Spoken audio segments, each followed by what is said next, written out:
नमस्कार बच्चों, मैं श्वासुल से आपकी हिंदी की अध्यापिका बोल रही हूँ।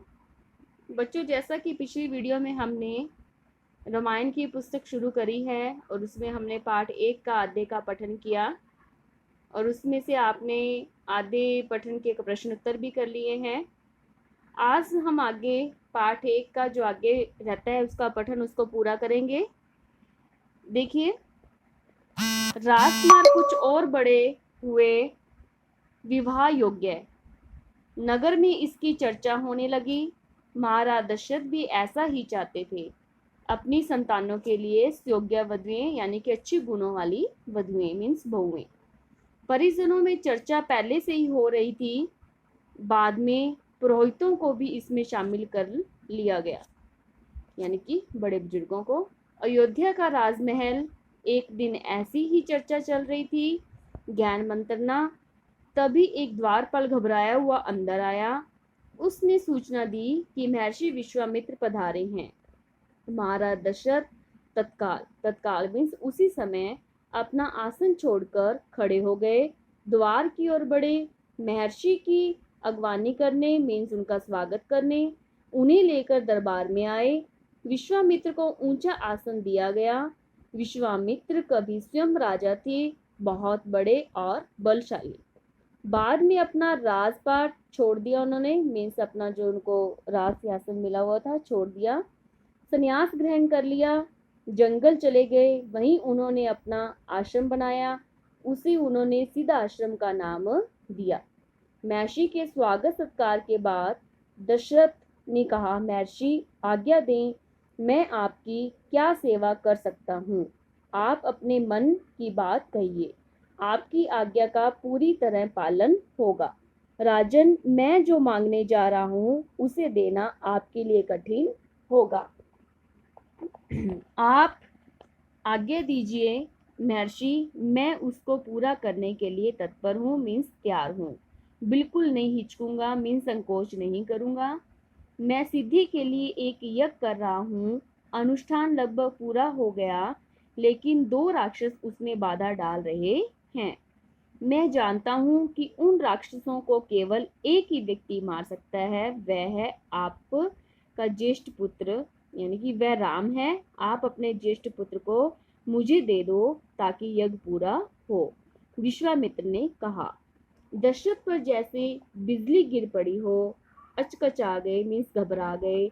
उन्हें उम्मीद ही नहीं थी कि मुनिवर उनसे राम को मांग लेंगे, उनके ज्येष्ठ पुत्र को, उनके सबसे प्रिय। दशरथ चिंता में पड़ गए। विश्वामित्र दशरथ की दुविधा समझ रहे थे। उन्होंने कहा, मैं राम को केवल कुछ दिनों के लिए मांग रहा हूँ।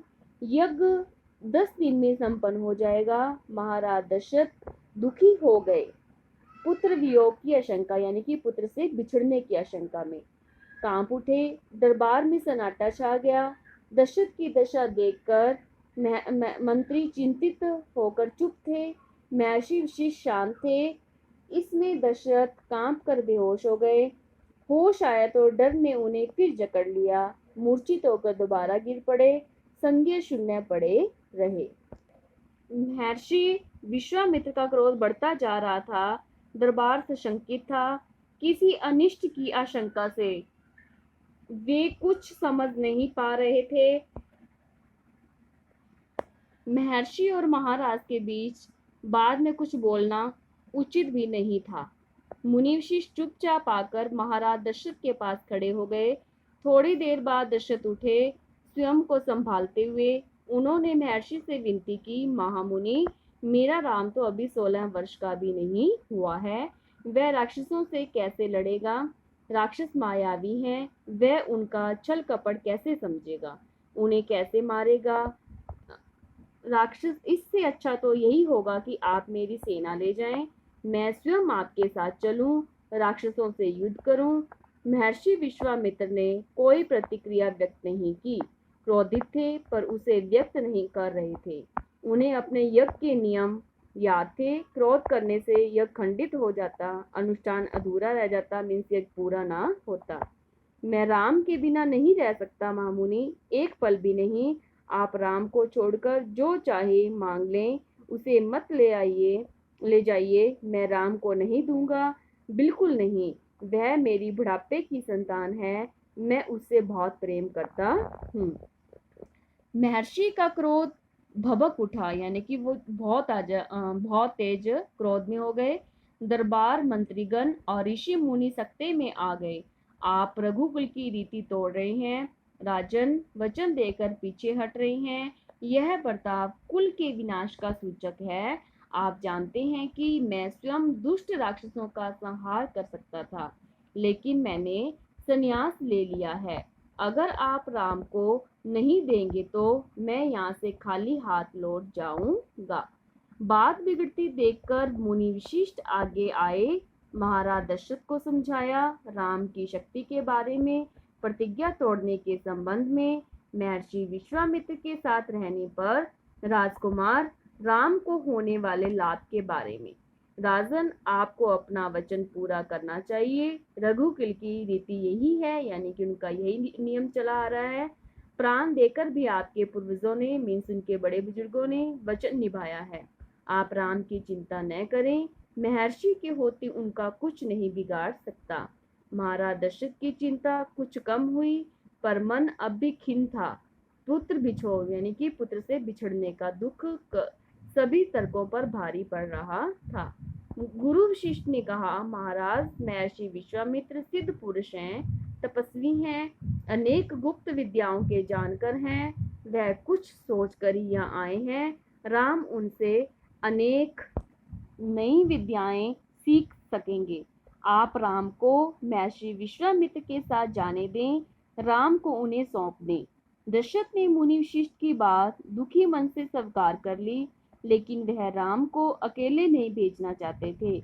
उन्होंने विश्वामित्र से आग्रह किया, कहा कि वे राम के साथ उनके छोटे भाई लक्ष्मण को भी ले जाएं। महर्षि विश्वामित्र ने महाराज दशरथ का यह आग्रह स्वीकार कर लिया। राम और लक्ष्मण को तत्काल दरबार में बुलाया गया। महाराज दशरथ ने उन्हें अपने निर्णय की सूचना दी। दोनों भाइयों ने उसे सहर्ष स्वीकार कर लिया, सिर झुकाकर आदर सहित। इसकी सूचना माता कौशल्या को दी गई। बताया गया कि राम और लक्ष्मण जा रहे हैं महर्षि विश्वामित्र के साथ।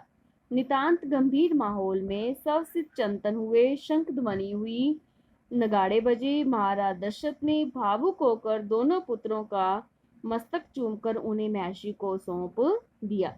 दोनों राजकुमार बिना विलंब किए महर्षि के साथ चल पड़े, भीड़ भयानक जंगलों की ओर।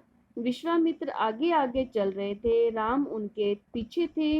राम लक्ष्मण से 2 कदम पीछे और धनुष संभालते हुए, पीठ पर तनीर बांधे हुए, कमर में तलवारें लटकाए हुए।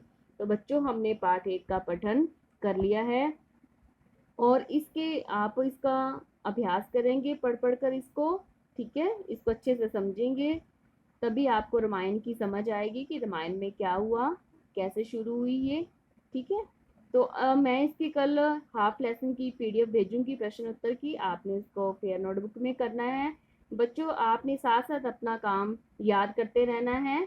कभी भी आपका मैं ऑनलाइन टेस्ट इसका ले सकती हूँ। धन्यवाद।